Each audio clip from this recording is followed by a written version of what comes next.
Si des gens écrivent, c'est parce que le monde est un acte de langage. La langue humaine est un outil de signifiance, de délivrance. Écrire, c'est dire. Dire, c'est soumettre la vie aux possibilités de l'intelligence. C'est faire du réel un lieu connu et fragile. La lecture est cette expérience qui nous permet de plier l'univers pour le mettre dans notre poche. Mesdames et messieurs, c'est à partir du mot qu'on fait de la réalité un fait d'esprit. C'est à partir du verbe que la vie devient une denrée émotionnelle. Sur ces entrefaites, la télévision Caraïbe a le plaisir de vous présenter Délivrez-vous, une émission du livre, une émission pour le livre, une émission par le livre. Allez, il y aura assez de bonheur pour tout le monde. Délivrez-vous, délivrez-vous. Mesdames et messieurs, bonsoir. C'est Délivrez-vous qui débarque sur vos écrans. Délivrez-vous, une émission du livre, pour le livre, par le livre. Délivrez-vous qui maintient un projet. Alimenter votre goût du texte, votre plaisir de la lecture. Délivrez-vous qui maintient une prétention. Comment alimenter l'intelligence collective haïtienne? Aujourd'hui, je reçois un normalien supérieur, je reçois un professeur de belles lettres, comme on en dire ici depuis quelque temps. Nous allons parler littérature, nous allons parler philosophie, nous allons vagabonder en territoire intelligent. Vous êtes sur la bonne fréquence, c'est la télévision Caraïbe. Tout est pour le bonheur. Gardons ce bonheur. Ouvrons l'émission avec la rubrique d'un poème.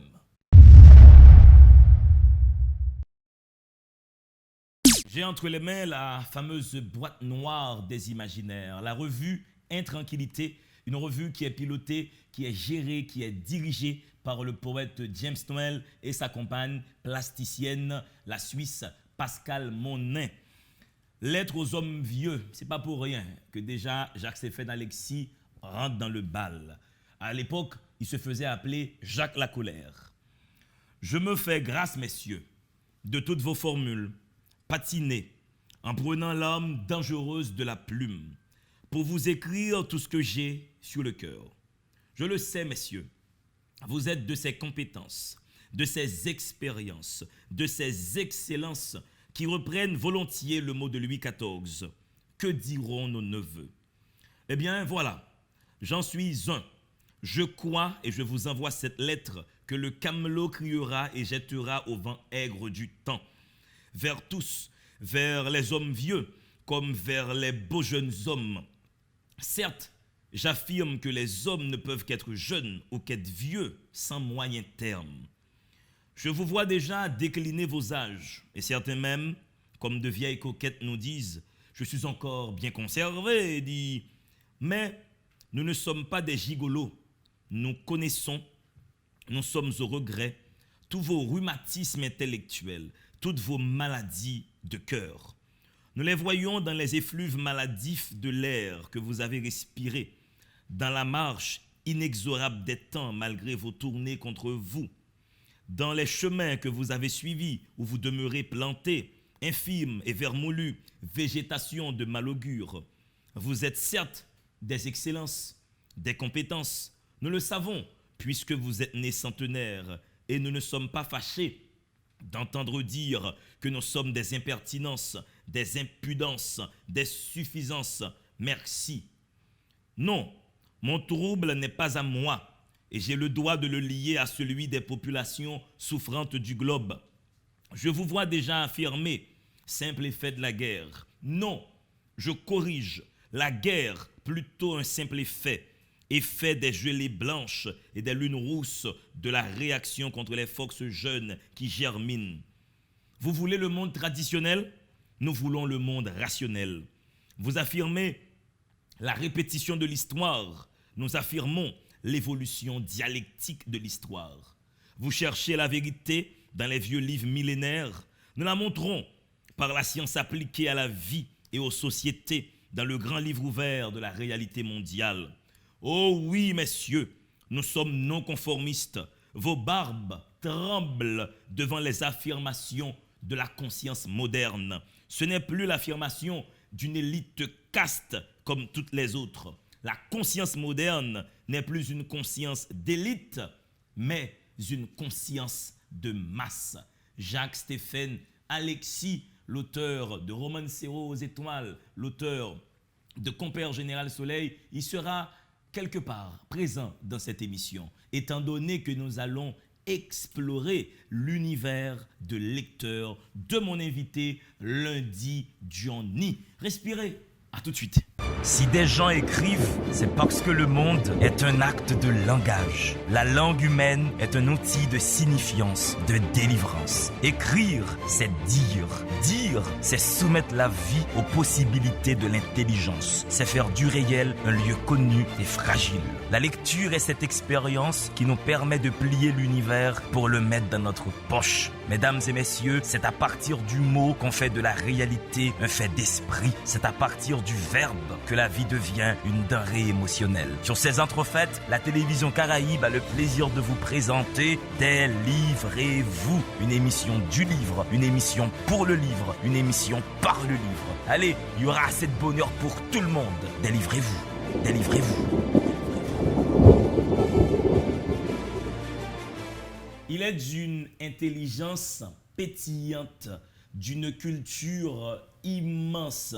Il est jeune, il est haïtien, il est au matin de sa vie.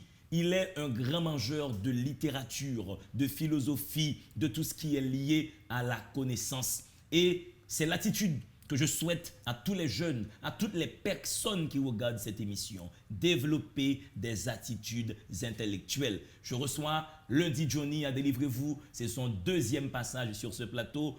Mon frère, pourquoi cette chemise? Est-ce une déclaration de guerre? Et bonjour Bencheno.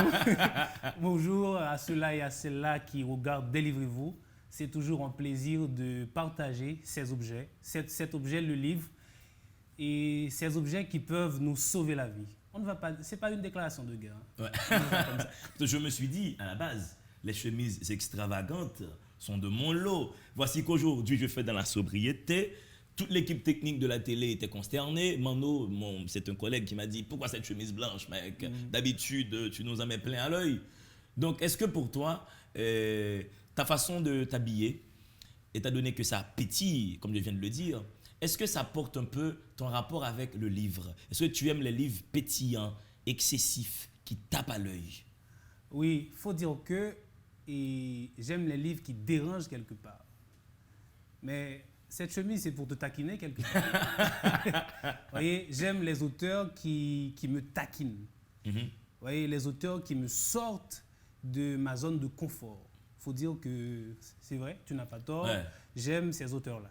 Et tu es en littérature, carrément, si je m'en tiens à ce que tu viens de dire là, pour être dérangé, pour être tourmenté, pour laisser tes certitudes les plus ancrées. Oui, c'est... Je crois qu'il y a une pensée d'Albert Cohen. Cette semaine, j'ai lu Albert Cohen, un livre que tu m'as passé d'ailleurs. Oui. Je crois que ce livre m'a donné une nouvelle lecture sur, par exemple, l'antisémitisme. D'accord? Mon rapport à la nation juive a totalement changé. Vous voyez, j'aime les auteurs qui me bouleversent, qui me tracassent et qui me traversent, on va dire. Est-ce que tu es un modèle de lecteur dans ton tempérament de lecteur? Est-ce que tu aimes apprendre d'un auteur ou mettre en confrontation ce que tu sais avec la proposition épistémique de l'auteur? Oui, mais j'aime confronter plusieurs propositions littéraires. D'accord? Mais pour confronter, pour comprendre, pour confronter deux propositions, il faudrait d'abord les analyser, il faudrait d'abord les approfondir, les élucider. Oui, j'aime surtout vraiment prendre ce que l'auteur propose comme contenu, mais j'aime également confronter une pensée à une autre. Tu es professeur de littérature. Alors, ça fait plusieurs semaines que tu n'arrives pas à exercer ton métier. Qu'est-ce qui te manque le plus comme professeur de lettres? Et on va dire ma classe. Ma classe me manque énormément. Oui, parce que tu étais dans une certaine ambiance et ils sont des adolescents, j'imagine, tes élèves. Et comment se présente la psychologie collective de ta salle de classe? Comment sont ces ambiances scolaires? Comment tu te sens? Comment tu te retrouves? Bon, déjà, quand on enseigne les belles lettres, ça permet de garder un rapport avec le savoir. Parce qu'un prof bon, le vrai prof, ne saurait se présenter en classe sans au moins préparer son cours. Moi, ce que je fais, j'ai toujours un coin de la poésie. Où tous les matins, bon, les jours, pas tous les jours, parce que je ne travaille pas tous les jours, tous les matins, d'accord, on fait un coin de la poésie, où on dit de la poésie, on dit d'Avertige, on dit Aimé Sabinès, et puis, et les enfants, bizarrement, d'accord, aiment beaucoup lire de la poésie. Parce que, comme on l'a dit dernièrement, et c'est au Festival Transpoétique, je crois que la poésie peut sauver le monde. D'accord. Ils sont vraiment convaincus de cela, et c'est pourquoi ils disent tout le temps de la poésie, et cette poésie leur permet d'avoir un autre rapport à l'autre, un autre rapport au monde, un autre rapport à l'humanité. Est-ce que les modes d'appréciation de la poésie par tes salles de classe, tu enseignes au sein de plusieurs écoles, est-ce que les appréciations sont genrées? J'entends par là, est-ce que tu as beaucoup plus de filles qui aiment la poésie, beaucoup plus d'élèves garçons qui aiment la poésie? Est-ce que tu sens l'intervention du genre dans l'appréciation du fait poétique? Oui, bon, je fais office de professeur, ça va faire 6 ans, mais sur les 3 dernières années, les filles excellent en tout. Les mathématiques, la physique, la chimie et les lettres. D'accord? Certaines filles, de certaines écoles, pas toutes les écoles, ont d'habitude 90 sur 100 pour les belles lettres. D'accord? Elles lisent beaucoup. D'accord? Non seulement elles lisent, mais également elles peuvent travailler. Elles travaillent beaucoup, et les maths, la physique, et tout ce qui passe, tout ce qui tombe sur leurs mains. Mais ça, c'est une excellente nouvelle, étant donné que nous sommes dans un pays réputé et quelque peu phallocrate, à la limite même misogyne. C'est très bien que les jeunes filles s'intéressent aux choses de l'esprit, s'intéressent au savoir, parce que ce qui donne aux hommes haïtiens une certaine suprématie, c'est peut-être une meilleure situation économique. Et comment l'ont-ils eu, cette situation économique? C'est en travaillant, c'est en se meublant l'esprit. Donc si les jeunes filles de ce pays se mettent à se cultiver comme les garçons, on aura une société équilibrée. Oui, je me dis que dans 10 ans, ce sont les femmes qui vont mener la danse. Ouais, je le sens aussi. Déjà, à l'époque où j'étais enseignant, j'avais tellement d'élèves filles qui brillaient, qui étaient premières de classe. On chante. Alors, on sent chez les garçons un sentiment de mansuétude. Ils sont là, ils sont pas là, ils sont... Peut-être que c'est la maladie bridgienne qui... Il y a une désinvolture latente chez eux. Ouais, c'est la maladie bridgienne peut-être qui nous frappe. Mais tu partages des poèmes avec tes élèves, mais est-ce que tu as en mémoire le premier poème que tu partages toujours avec tes élèves, que tu ne rates jamais? Ah, c'est un poème de Castra, dans les 5 lettres. Je crois que c'est la lettre ou la langue, je ne me rappelle pas, mais ça dit « Attention camarade, la poussière te marche sous les pieds. Dans tes actes et ta pensée, ne dors pas du sommeil des énigmes. Prends les livres en otage pour ne pas te voiler d'incohérences, te mentir à voix basse. » D'accord? Ce poème me permet de les motiver, de les mobiliser. D'accord? Ouais. Chaque fois, à mon arrivée, on dit toujours ce poème, ça devient un poème culte, fétiche. Ouais. Et déjà, ce qui est dit là-dedans, alors on en profite pour saluer le génie de Georges Castra, mais prends les livres en otage pour ne pas te voiler d'incohérences, te mentir à voix basse. Et c'est exactement l'une des fonctions du livre, c'est pour nous permettre de démêler le faux du vrai, de trier le bon grain de l'ivraie. La lecture nous sauve la vie. D'avoir une vision éclairée du monde. Anthony Phelps est avec toi. Qu'est-ce qu'il fait dans ton panthéon personnel? De quel amour aimes-tu Anthony Phelps? Déjà, mon pays que voici, c'est une poésie nationale, originale, sans grandiloquence, une poésie conduite avec une rigueur sans faille. D'accord? Quand vous lisez Anthony Phelps, vous êtes vraiment dans une écriture de l'exil et ça vous permet, ça vous motive sur la situation du pays, la situation précaire du pays. Une écriture meurtrie et engagée, tu dirais? Exactement. Alors, le poème culte, partage-le avec le public. Bon, on va dire que c'est mon poème culte. Mais je l'adore énormément, ce poème. Hein. Surtout quand lui, il le dit, tu vois, avec sa voix. Mais en fait, j'ai 2 poèmes cultes. J'ai Il fait un temps de demoiselle. Tu connais ce poème? Bien sûr. Nous n'irons pas ce soir pêcher la lune au quai Christophe Colomb. Nous n'irons pas poser nos nasses dans le lit de la Voie lactée pour piéger des étoiles doubles. Nous n'irons pas. Il fait un temps de demoiselle. Nous n'irons pas dormir dans le lit de l'amour. Nous n'irons pas. Il fait un temps de demoiselle. Le temps n'est plus au jeu. Nous avons dépassé le champ des marionnettes. Le temps n'est plus au sommeil. Nous avons dépassé le champ de l'enfant d'eau. Et l'enfant ne dormira pas. Il fait un temps de veille. Mon pays a un caillot de sang dans la gorge. Ouais, ce poème est terrible. Hein. Mon pays a un caillot de sang dans la gorge. Et c'est ça, et l'on dit, l'importance de la littérature. Ça nous permet de qualifier ce que nous vivons. Et actuellement, Haïti a un caillot de sang dans la gorge. Donc voici pourquoi nous invitons les gens à lire. Lire va vous donner des outils pour nommer ce que vous vivez. Les gens qui ne lisent pas, très souvent, ont recours à la violence dans des discussions, dans des échanges. C'est une insuffisance lexicale. La personne ne lisant pas n'arrive pas à nommer sa réalité. Oui. Quand on ne lit pas, on va dire qu'on tue l'altérité. On n'accepte pas la différence. Anthony Phelps continue à nous ouvrir son monde. Ô mon pays, je t'aime comme un être de chair, et je sais ta souffrance et je vois ta misère. Et me demande la rage au cœur, quelle main a tracé sur le registre des nations une petite étoile à côté de ton nom. Yankee de mon cœur qui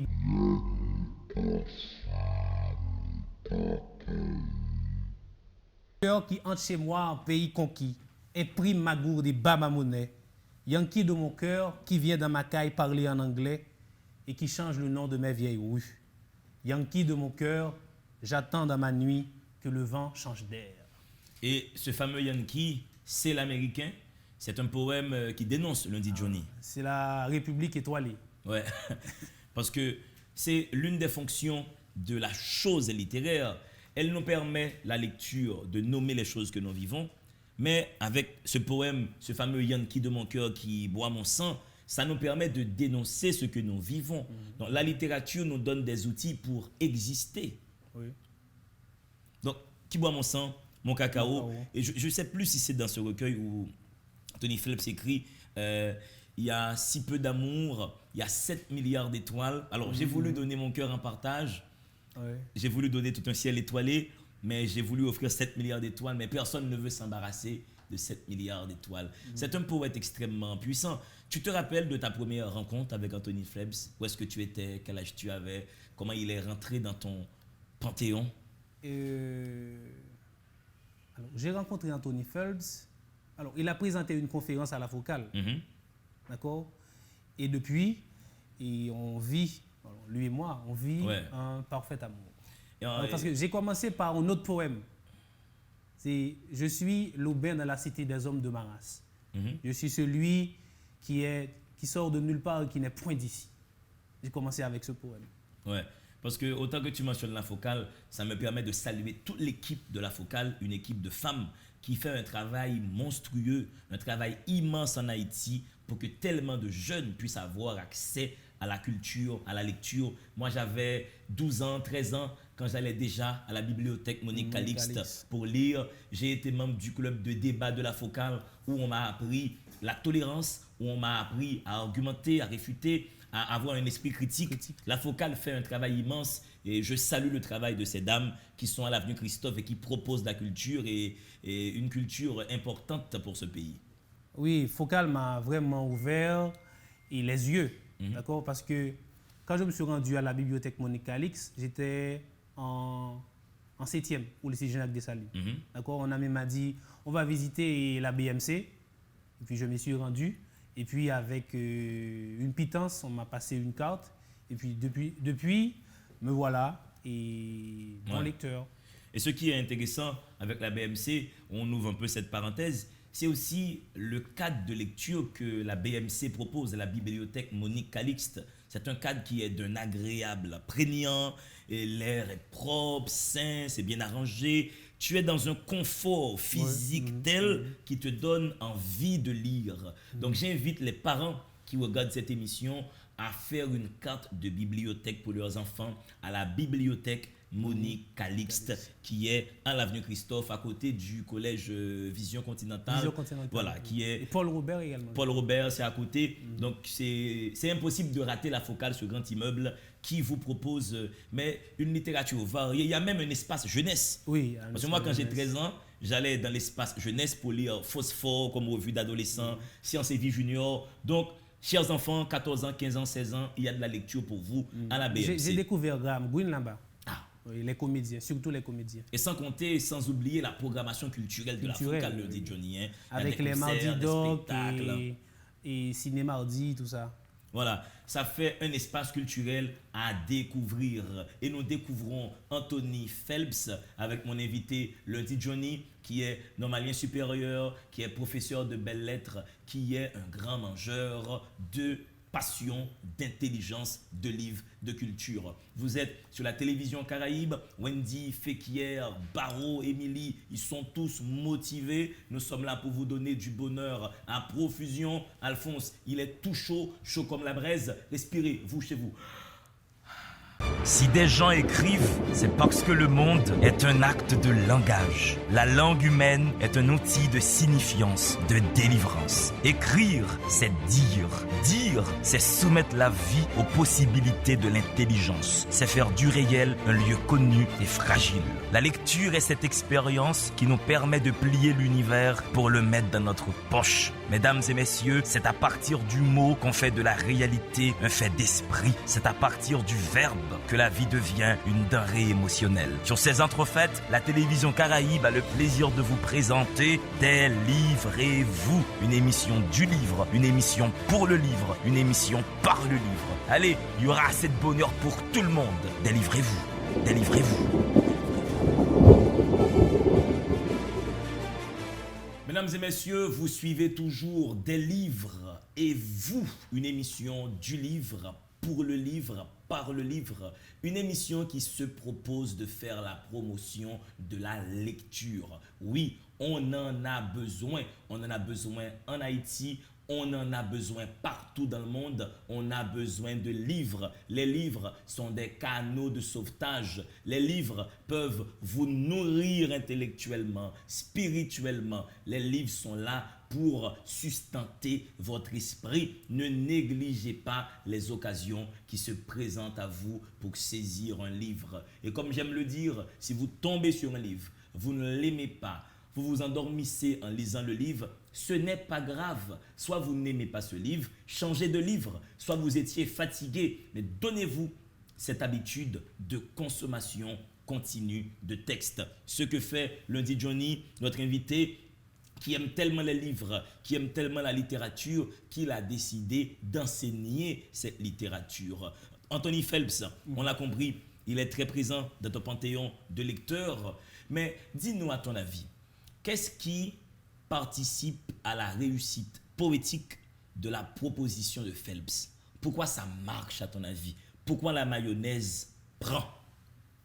Alors déjà, je crois que les propositions littéraires de Phelps répondent à une certaine exigence. D'accord? Je crois que le travail sur le texte, les propositions de langage, d'accord? L'utilisation des figures de poéticité, si vous voulez, et sont très bien utilisées par Anthony Phelps. Déjà, vous êtes, on dirait, une poésie et populaire. C'est comme du Jaime Sabines, dans les poèmes du piéton. D'accord? Ouais. C'est une poésie facile à maîtriser, mais une poésie facile, c'est également une poésie qui respecte les normes de la rhétorique, les normes de la poésie. Ouais, c'est une poésie vraiment qui se donne à voir très facilement.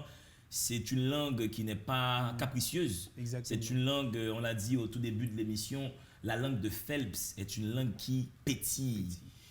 Deuxième écrivain, Johnny, qui est très présent dans ton panthéon, ce serait qui? Là, je vous propose André Consponville. Là, c'est de la philosophie. C'est l'esprit de l'athéisme Introduction à une spiritualité sans Dieu. Ça, c'est intéressant parce que beaucoup de gens pensent qu'on ne peut pas être spirituel En étant athée. en étant athée. Mais les athées ne sont pas des robots en passant. Oui, essayons de faire un travail très pédagogique pour les gens qui nous regardent là maintenant lundi.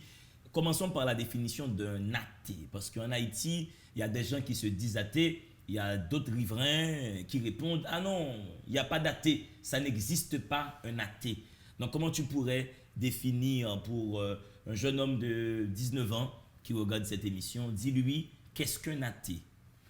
Bon. Un athée, c'est quelqu'un qui ne croit pas en l'existence d'un être suprême. D'accord? Et d'une force suprême. D'une force, on va dire, immanente, transcendante. C'est vraiment ça, un athée. Mais dans le livre, c'est un livre en 3 parties. La première, c'est sur les religions. La deuxième, c'est sur une question, on va dire, déroutante. Est-ce que Dieu existe? Et la troisième partie, c'est quelle spiritualité pour les athées? Déjà, je reviens sur la première partie, sur les religions. Consponville fait un travail exemplaire, exceptionnel sur la religion. D'accord? Et pour faire ce travail, il revient par exemple à Durkheim, dans une forme élémentaire de la vie religieuse. Parce que dans la tête des gens, assez souvent, on se dit, pour qu'il y ait religion, il faut forcément un Dieu et un croyant, par exemple. Eh bien, Consponville se dit, vous avez des religions, entre parenthèses, qu'il appelle un athéisme sans nature. Parce que vous avez des religions qui n'ont pas de Dieu. C'est le cas du judaïsme, c'est le cas du bouddhisme, par exemple. Le bouddhisme, ce n'est pas... Alors, Bouddha n'est pas un Dieu. Bouddha, c'est un sage. D'accord? Et c'est extrêmement important que tu apportes ces précisions. Ça nous permet de comprendre une première chose, ce qu'est un athée. Nous avons préfixe privatif A, sans Dieu. Donc l'athée ne reconnaît pas l'idée qu'il y aurait un arrière-monde à la base de ce monde-là, pour on peut parler Michel Onfray. Mais un athée peut avoir une vie spirituelle. Et c'est donc le challenge de Consponville, c'est cette démonstration qu'il voulait faire un peu dans ce livre. Mais pour être entré dans ce livre, lundi Johnny, dis aux gens qui regardent cette émission comment un athée, quelqu'un qui ne croit pas dans un quelconque Dieu, comment ce quelqu'un-là peut-il avoir une spiritualité? Du coup, qu'est-ce que c'est que cette spiritualité-là? Oui. Alors, dans la seconde partie, et Consponville fait un travail qui tend à casser l'ensemble des arguments pouvant expliquer de l'existence de Dieu. Attester ou bien expliquer l'existence de Dieu. Oui. D'accord? Il y a ces 3 arguments. Il y a l'argument ontologique, il y a l'argument cosmologique, et puis il y a l'argument théologique. Oui. Théologico-physique, on va dire. Ouais, on va voir ces arguments, on va voir parce que quand quelqu'un croit en Dieu, cette personne-là, justement, se base sur ces éléments-là, sur des éléments de preuve que la personne estime être des gages de véridicité. Mais l'enjeu aussi de Consponville, c'est de combattre le fanatisme et le nihilisme dans ce livre. Comment tu pourrais aborder ces notions pour quelqu'un qui regarde cette émission? Parce qu'en Haïti, il me semble, malheureusement, on le dit, on a beaucoup de fanatiques religieux. Oui, il faut vraiment couper court au communautarisme, au fanatisme, parce que ça tue. Oui, et ça mène directement vers l'intolérance. Oui, carrément, et l'intolérance peut conduire très vite vers la violence. Et il propose une société laïque. Voici un concept qui est flou dans l'imaginaire collectif haïtien. Qu'est-ce que c'est que la laïcité? Moi, j'ai jamais entendu un décideur public haïtien prononcer le mot laïcité. Oui, il y a Marcel Voisin qui a écrit un texte qui s'appelle « Vivre la laïcité ». D'accord? Et je crois vraiment qu'il faut parler, il faut proposer la laïcité en Haïti. Ouais. D'accord? Dans l'espace public, les décideurs, les politiques doivent proposer ça comme élément pouvant faciliter le vivre ensemble. Il faut vraiment des espaces où les gens peuvent carrément s'exprimer librement sans qu'on les attaque sur la base de leur foi ou de leur incroyance. Et ça, c'est intéressant de le préciser parce que vous avez cette liberté de conscience religieuse. Vous pouvez croire avoir la religion qui vous intéresse. C'est un droit que vous avez et personne ne peut altérer ce droit. Mais néanmoins, les effluves, les démonstrations de foi en public devaient être interdites par la loi. Oui, parce que premièrement, ça conduit directement à des séances de nuisance sonore. Vous exposez l'autre à votre croyance, à votre foi. Ça m'est arrivé plus d'une dizaine de fois.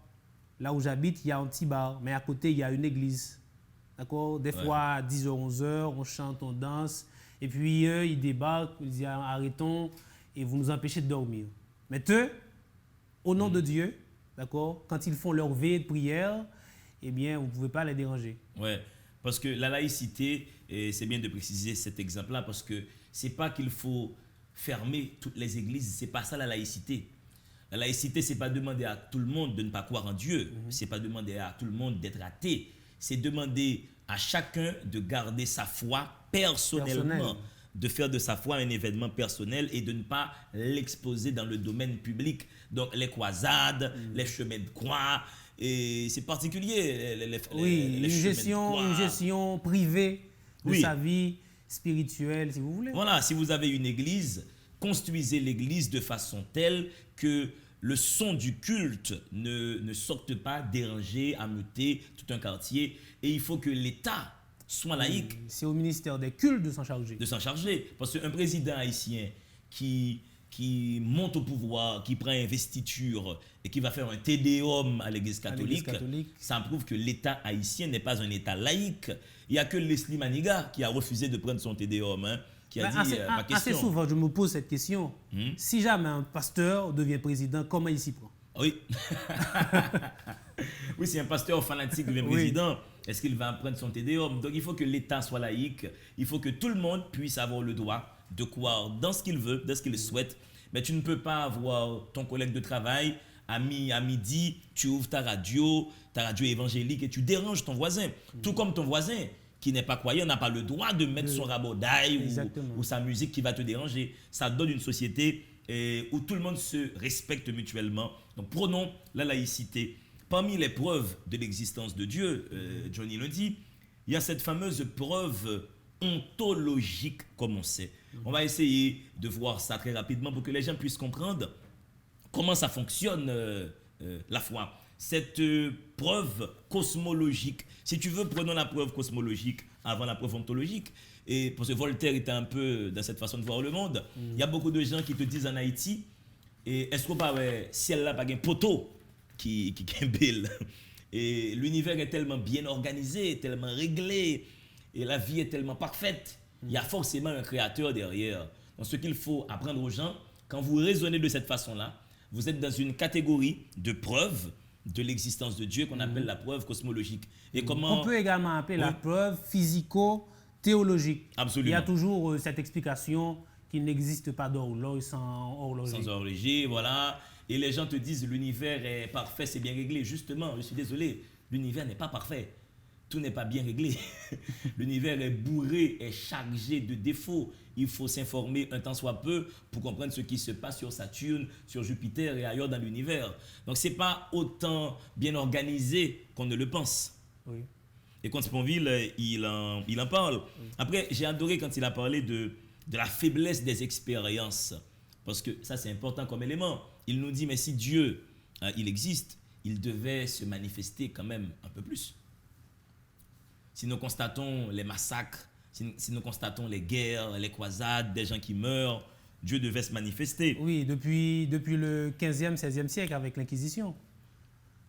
Donc on devait avoir quelques manifestations. Après, autre élément qu'il avance, que j'ai trouvé fort intéressant, il a parlé d'une explication incompréhensible.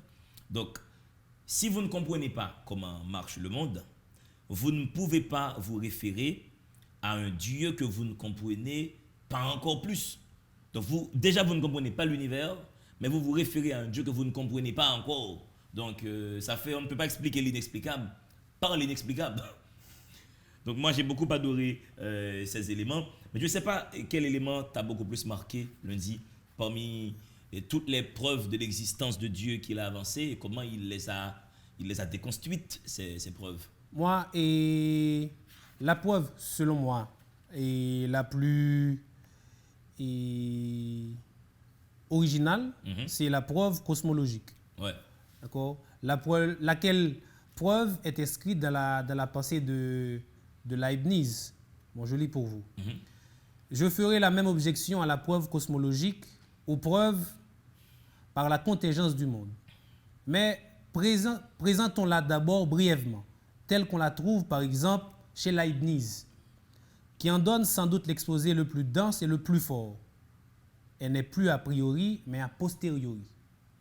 On part d'un fait d'expérience qui est l'existence du monde.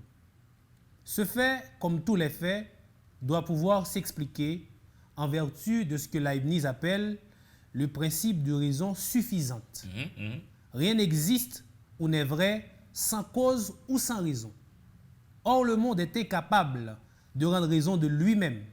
Il n'est pas nécessaire, mais contingent. Bref, on ne peut expliquer l'ensemble des choses contingentes, à savoir le monde, que par un être absolument nécessaire, extérieur à cet ensemble, c'est cette dernière raison des choses qu'on appelle Dieu. Ouais, parce que c'est vrai que pour rendre la chose accessible pour le sens commun, et les gens qui sont croyants ils peuvent te dire, ok, d'accord, tu ne crois pas en Dieu, mais d'où vient le monde? D'où vient le monde? Hein? Toi qui t'as créé, et comment tu as été fait? Et ça, c'est la fameuse preuve cosmologique. C'est bien que les gens, parce que très souvent les croyants ne peuvent pas nommer leurs croyances. Ils ne sont pas forcément confortables conceptuellement avec leur vision du monde. Il a aussi parlé de la fameuse médiocrité de l'homme comme preuve de l'existence de Dieu, où là il nous dit, contre Sponville, mais l'homme est tellement médiocre qu'il a créé un Dieu anthropomorphe. Je ne sais pas si les gens se rendent compte, quand les gens prient, ils disent la main de Dieu, les yeux de Dieu, le cœur de Dieu. Dieu est jaloux, il est miséricordieux. Ce sont là... Les compatissants. Voilà, il est compatissant. Ce sont là des éléments humains. Donc Dieu est tellement anthropomorphe. Après, Johnny, il a parlé du... Ça, c'est très intéressant, surtout dans le contexte haïtien, quand il parle du désir et de l'illusion contre Sponville.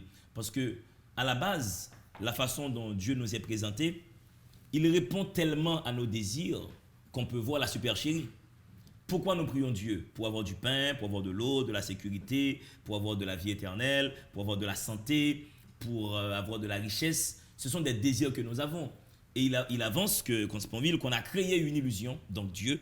Il a fait un clin d'œil aussi à Freud sur ce coup-là. Ça, c'est intéressant de voir, hein, parce que Dieu a été créé par nous autres, les hommes, d'après Comte Sponville, pour répondre à nos désirs. C'est une illusion qu'on s'est donnée. Oui, et puis, je crois qu'il faut des fois déresponsabiliser Dieu. D'accord? Parce que ça crée un laxisme chez le chrétien, si vous voulez. D'accord? Parce que si je veux m'acheter une voiture, je dois travailler. Si j'ai besoin de voyager, d'accord? Il y a toute une paperasse pour ça. Mais pourquoi? Si j'ai envie de me marier, je dois me rendre à l'église, je n'ai pendant plusieurs jours pour me marier. D'accord? Pour avoir du boulot, au lieu d'aller chercher du boulot, au lieu de se former. D'accord? Mais on prie. Ouais. D'accord? Ça, c'est totalement déroutant. Ça crée une paresse intellectuelle aussi. Mais toi, lundi, qui risque des lectures athées, te considères-tu personnellement comme un athée? Non, je ne le suis pas. Pas pour le moment. Mais dans quelle catégorie tu te trouves? Tu es croyant, tu es agnostique, tu es un athée en puissance, en devenir, tu es un déiste? Je suis croyant. Croyant, mais quelque peu agnostique. Mais quand tu dis croyant, est-ce que c'est le Dieu musulman? Est-ce que c'est le Dieu des le Indiens? Dieu chrétien. Le Dieu chrétien. Le Dieu chrétien. Donc avec Jésus, avec Jacob, Abraham, etc. Donc, Comte Sponville n'a pas pu te convaincre, du coup. Non. Parce qu'il y a ça aussi dans la lecture. C'est pour ça qu'il y a des gens qui refusent de lire des livres qui peuvent les désaxer. On peut lire un livre et garder sa position initiale. Exactement. Parce que ce qu'il avance et qui est intéressant quand Sponville, c'est que un athée qui affirme Dieu n'existe pas, il sait que Dieu n'existe pas. Et un croyant qui dit je sais que Dieu existe, quand Sponville il nous dit que les deux sont des imbéciles. Tu ne peux pas avoir une certitude sur l'existence de Dieu ou sur son inexistence. Tu es athée ou croyant par conviction. Exactement. Mais on n'a pas de preuves Parce que tous les livres ont toujours une visée illocutoire. D'accord? Les livres veulent vous convaincre d'une chose. Mais malheureusement, les livres n'atteignent pas leur objectif. D'accord? Le livre peut être bien documenté, éclairé, lumineux, et pourtant il peut louper son objectif. Mais pourquoi tu crois en Dieu, lundi Johnny? Déjà, la croyance. La croyance, c'est la foi, il n'y a pas de preuve. On croit que Dieu existe. Donc, est-ce mais que il n'y a pas de preuve, il n'y a pas d'argumentation. Mais est-ce que tu le sens, Dieu? Tu sens sa présence? Est-ce que des fois vous parlez, vous avez des communications? Est-ce que tu sens sa présence? Est-ce que dans ton être intérieur, tu sens qu'il y a une transcendance, quelque chose qui serait de l'ordre divin? Oui, mais là, ce sont des choses qu'on ne saurait vulgariser. D'accord? Parce que est-ce qu'on peut sentir Dieu? Ou bien, si jamais on peut sentir Dieu, comment on s'y prend? Est-ce par la prière? Comment on fait? Je ne sais pas trop. Et quand tu pries, j'imagine que tu nommes Dieu. Dieu est un homme ou une femme de ta tête? Quand tu le nommes, quand tu pries. Je ne veux pas mettre un sexe sur Dieu. Dieu, c'est Dieu. On ne mettra pas de sexe sur Dieu.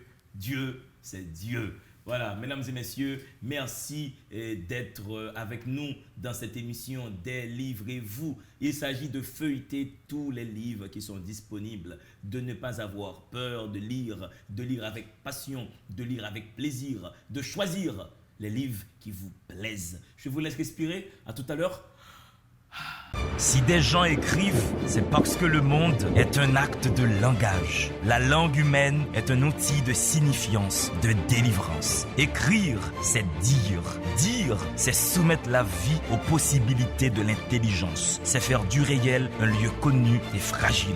La lecture est cette expérience qui nous permet de plier l'univers pour le mettre dans notre poche. Mesdames et messieurs, c'est à partir du mot qu'on fait de la réalité un fait d'esprit. C'est à partir du verbe que la vie devient une denrée émotionnelle. Sur ces entrefaites, la télévision Caraïbe a le plaisir de vous présenter Délivrez-vous, une émission du livre, une émission pour le livre, une émission par le livre. Allez, il y aura assez de bonheur pour tout le monde. Délivrez-vous, délivrez-vous. Merci de votre attention, merci de rester avec nous, merci à tous les publics qui regardent cette émission. Et je vais faire un clin d'œil aux policiers. Il n'y a pas un policier que je croise à Port-au-Prince qui m'ait fait une remarque sur Délivrez-vous. Je remercie tous ces policiers qui ont de la passion pour la lecture et qui me prêtent leur attention pour que je puisse échanger avec eux autour de cette passion-là. Définitivement, nous avons en Haïti une police nationale qui aime le livre. Je tenais à vous saluer, messieurs les policiers qui regardent religieusement cette émission et quand vous me croisez dans la rue, vous me faites toujours la petite remarque. Nous retournons à la littérature, nous retournons avec Lundi Johnny, ça fait 2 auteurs qu'on vient de voir, mais il y a un petit concept qu'on a énoncé vite fait. Je voudrais presque par souci pédagogique qu'on dise aux gens ce que c'est. Alors il y a 3 niveaux dans la croyance. Soit vous êtes un croyant, vous croyez dans un Dieu, que ce Dieu soit dans le vaudou, dans l'islam, dans le judaïsme ou dans le christianisme, voilà, vous êtes croyant.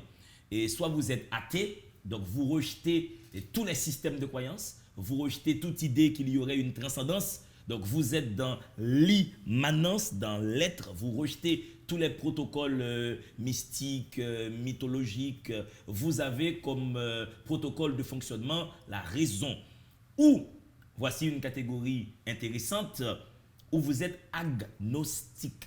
Un agnostique, c'est quelqu'un qui ne se prononce pas sur la question de Dieu. Il n'a pas de point de vue. Il ne sait pas si Dieu existe. Il ne sait pas si Dieu n'existe pas. Déjà, il ne se prononce pas. Il n'a pas de point de vue. Ça ne l'intéresse pas, cette histoire de Dieu. Donc, il y a des gens qui sont des agnostiques. Peut-être que vous l'êtes sans le savoir. Je voulais qu'on plante, tu vois, le décor et qu'on puisse expliquer aux gens ce qu'est un agnostique. Oui, il est entre la croyance et l'incroyance. Oui, voilà. Il ne nie pas, il ne croit pas, il est partagé. Il n'a pas de position sur la question de Dieu. Celui qui est agnostique ne se prononce pas. Il n'a pas de point de vue, ça ne l'intéresse pas. Il préfère vivre sa vie. C'est intéressant quand même comme démarche philosophique, je trouve. Bon, il y a des gens qui traitent les agnostiques de lâches. De lâches. Il y a des gens qui disent, ils sont des lâches, ils refusent de se prononcer, ils n'ont pas de conviction. Mais vous avez le droit d'être agnostique, c'est-à-dire de ne pas avoir de point de vue sur la question philosophique de l'existence de Dieu. On va retourner lundi dans ton panthéon de lecteurs. On a vu avec toi Comte Sponville, on a vu Anthony Phelps. Qui d'autre tu vas nous permettre de découvrir? Là, on va voir l'espace d'un ciment. Est-ce que tu veux commencer à parler de l'espace d'un ciment avec un passage qui t'a marqué? Je vais commencer par l'incipit. Ouais. L'espace d'un ciment de Jacques-Stéphane Alexis, excellentissime écrivain haïtien qui a été lâchement assassiné par le régime des Duvalier. Duvalier père, sacré assassin. En 61. Et on raconte, on n'a pas de preuves objectives, on raconte que c'est Papadoc lui-même en personne qui aurait arraché les yeux de Jacques-Stéphane Alexis. Mais je le dis avec toutes les précautions, on n'a pas de preuves vraiment, mais c'est ce qui est colporté, c'est ce qui est rapporté. Il a disparu. Ouais, on y va. La folie des marines en goguette est contagieuse. Au fait, ces tambours de Rara ne doivent pas battre très loin. Pas plus loin que Bolos en tout cas. Qu'ont-ils donc tous pour un dimanche des rameaux? Les chauffeurs doivent faire de bonnes affaires. Les chauffeurs de ligne avec les marines et les chauffeurs de camionnettes avec les amateurs de Rara. Ça continue à danser dans la salle. Le tourne-disque n'arrête pas. Et puis ce mal au crâne. La Nina Estrelita perçoit son sexe comme une plaie vive dont on écarterait les lèvres, une déchirure, ou plus exactement un talon écorché, en feu, dans une chaussure trop large. Il la pénètre avec frénésie, s'ébouant tel un porc dans son purin, écrasant sans merci le corps passivement abandonné à lui. Ah! Ce mal de tête qui résonne au fond des orbites. C'est cette bière. La bière Pats ne lui va pas décidément pas. Ah! Cogno! Ça fait bien le 14e marine qu'il enfouche depuis ce matin. Et il y en a d'autres, en file indienne, attendant leur tour derrière la porte. Tout le bas-ventre de la Nina Estrelita est une plaque moite et insensibilisée qui palpite mécaniquement, qui palpite professionnellement, qui palpite malgré tout, qui palpite toujours sous le bedon imprimé en lui. Le buste de l'escogriffe lui défonce les côtes et sa tête. Plumeau de cheveux roux à odeur fade balaie sans arrêt le visage de Madone, extasiée de la petite putain qui contemple amèrement le plafond. Elle se déjette un tatinet sur le côté. C'est de Jacques-Stéphane Alexis dans L'espace d'un ciment. L'espace d'un ciment qui sort en 59 chez Gallimard. Et ça, il faut le préciser pour tous les gens qui regardent cette émission. Et en 59, c'était pas donné pour un noir de publier chez Gallimard. Chez Gallimard. Et jusqu'à présent, Gallimard demeure la plus grande maison d'édition au monde. Depuis les années 50, les Haïtiens publiaient déjà chez Gallimard et Jacques-Stéphane Alexis a fait une entrée mais triomphale dans une collection très réputée chez Gallimard. Et nous sommes en 59. Ça fait des années qu'ici en Haïti, nous produisons d'excellents écrivains et il faut en être fier. J'ai une petite blague là-dessus, Johnny. J'avais peut-être 20 ans, 21 ans et je collaborais avec un bureau. Tiens-toi bien, un bureau d'études en agronomie.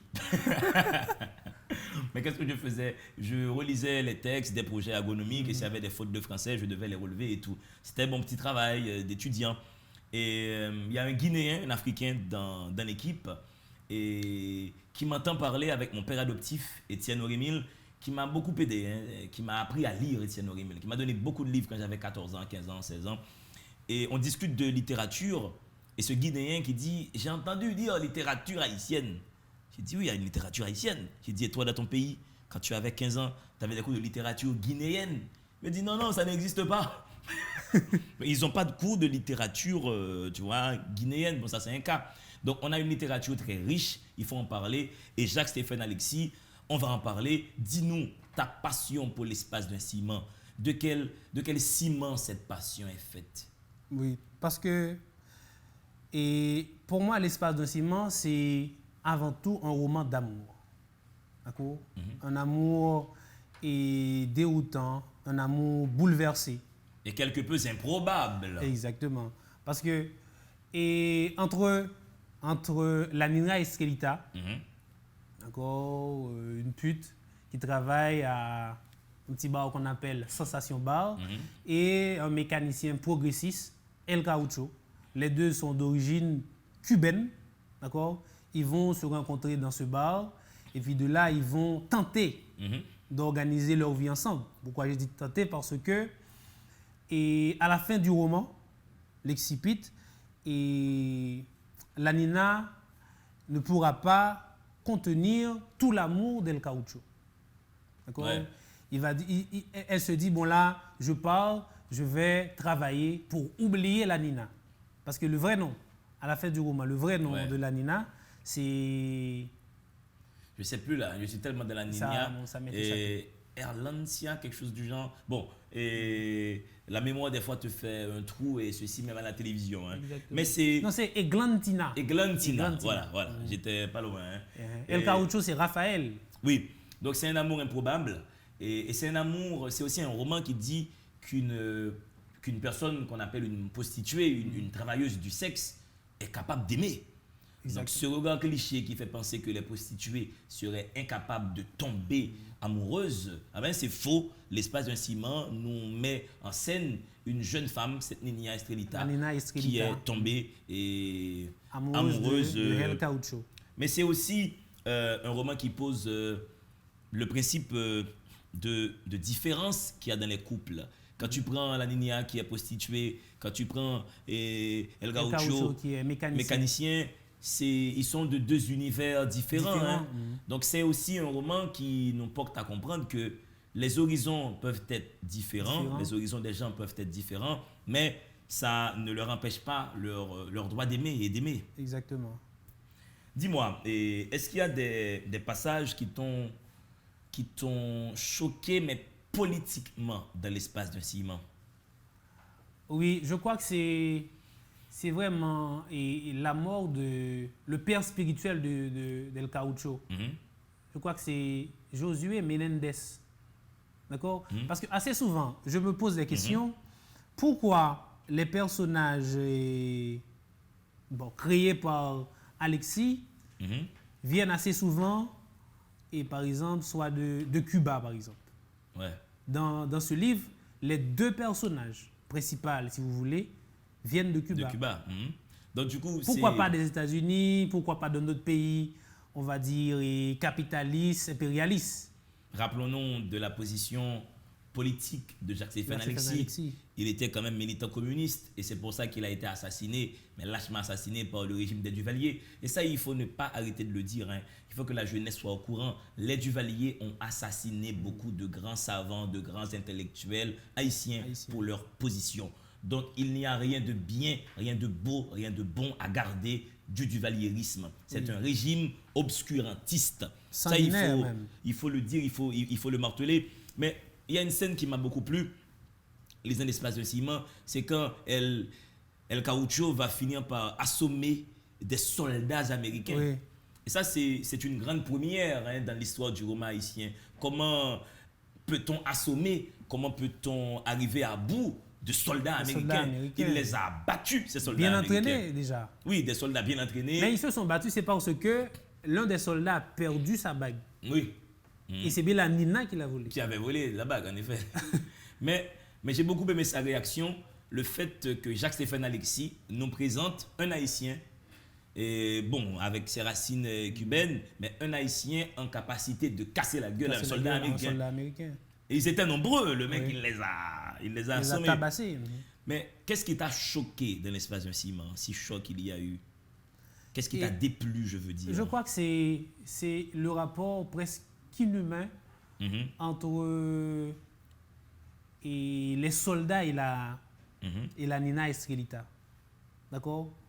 On sent que c'est un rapport qui tend à abrutir l'amour. D'accord? Le rapport sexuel devient brutal, criante et même bestial, si vous voulez. Ouais.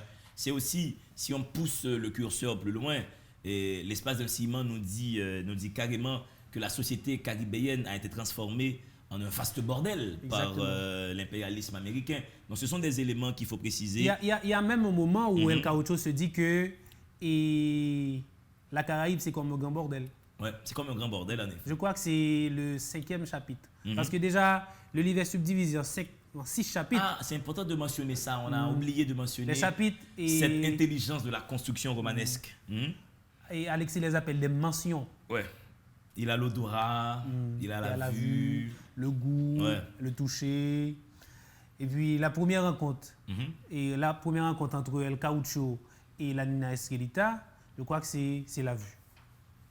Et qu'est-ce que tu penses comme professeur de littérature, qu'est-ce que tu penses de cette langue de Jacques-Stéphane Alexis? Une langue tourmentée, une langue prise de vertige, une langue qui rentre en transe, une langue remplie.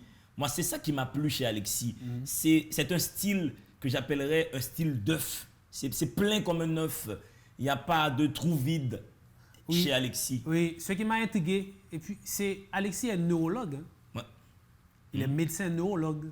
Comment un médecin neurologue arrive à camper une œuvre poétique d'une telle ampleur, d'une telle intensité? On peut le traiter de tous les noms après. Tu te rappelles de cette fameuse lettre qu'il a envoyée à François Duvalier? Oui, c'est comme ça que j'ai découvert. Non, pas là. Alors, j'ai découvert Alexis en lisant la lettre qu'il a envoyée à sa fille. Ouais. Et surtout, n'oublie jamais qu'un être humain, ce n'est pas seulement des bras, des jambes et des mains, mais avant tout une intelligence. Lorsqu'on laisse dormir son intelligence, elle se rouille comme un clou. Et personne, non. Et on devient méchant sans le savoir. Ça, c'est intéressant comme démarche.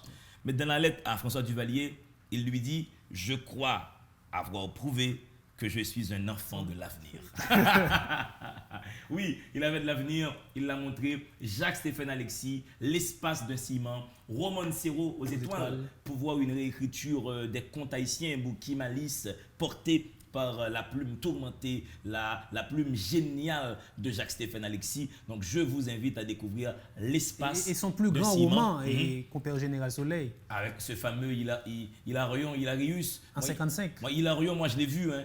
Je ne sais pas quel genre de lecteur vous êtes, vous qui regardez cette émission. Moi, quand je lis, je vois les personnages. Je les vois se mouvoir dans mon esprit. Je les sens, je les touche. Allez-y, mesdames et messieurs. Mettez-vous à la lecture sans modération. Mais respirez. Lundi Johnny, normalien supérieur, professeur de littérature, penseur, amoureux de la lecture. Et ça a ses avantages lorsqu'on se met à lire. Vous faites que nourrir votre esprit, que charbonner votre intelligence. Et comme a dit Jacques-Stéphane Alexis, ne laissez pas dormir votre intelligence, sinon elle va se rouiller comme un clou et vous serez méchant sans le savoir. Méchant envers vous-même et méchant envers la société. Vous ne serez pas un élément productif. Merci Johnny d'être passé sur mon plateau. Peux-tu très rapidement montrer les livres aux téléspectateurs et comme ça, ils vont se mettre à ta passion? Ça, c'est l'espace d'un ciment. L'espace d'un ciment de Jacques-Stéphane Alexis. Malheureusement, on n'a pas eu le temps de parler de ce livre. C'est de Jean d'Ormesson. C'est une chose étrange à la fin que le monde. Et là, c'est André Consponville, L'esprit de l'athéisme, introduction à une spiritualité sans Dieu. Et puis un recueil de poèmes d'Anthony Phelps qui s'appelle « Mon pays, que voici ». Mais c'est dommage hein, qu'on n'ait pas eu le temps de parler de Jean d'Ormesson. J'ai une réplique célèbre de lui dans une émission de télévision. On invite Jean d'Ormesson et le journaliste présentateur lui dit « Mais vous avez toujours raison, Jean d'Ormesson ».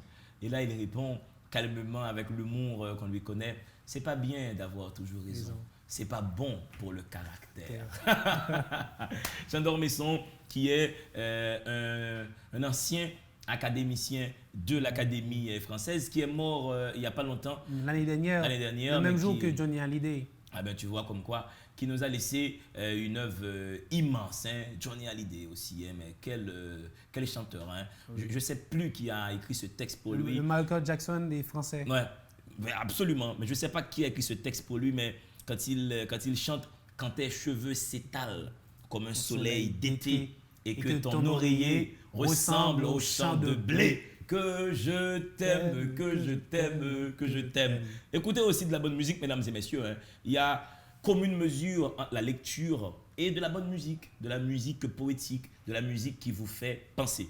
Merci Lodi. Merci Landry. À une très prochaine. Et le coup de la chemise, t'inquiète pas, l'année prochaine, je vais te la remettre. Hein, parce que les chemises excessives, mec, c'est mon territoire privé. Je remercie des fois, il m'arrive d'être extravagant également. Ouais, l'extravagance est peut-être la chose du monde la mieux partagée. Comme la raison d'ailleurs. Comme la raison, aurait dit Descartes. Merci à l'équipe technique de la télé qui me permet, mesdames et messieurs, de débarquer chez vous depuis 3 ans pour vous présenter des livres. L'année prochaine, là, donc dans quelques semaines, 2020, Délivrez-vous va fêter pompeusement son 4e anniversaire. Et c'est une grande équipe qui est derrière, sans l'opiniâtreté, la ténacité et la volonté, le sens du travail de cette équipe technique de la télévision Caraïbe, l'émission n'existerait pas. L'émission serait une illusion, un mirage, un projet dans un tiroir. Je remercie Wendy, Émilie qui fait le maquillage, Féquière, Barreau, Alphonse. C'est une grosse équipe, Gamin qui est dans la réalisation. C'est une grosse équipe, Jimmy qui fait le montage.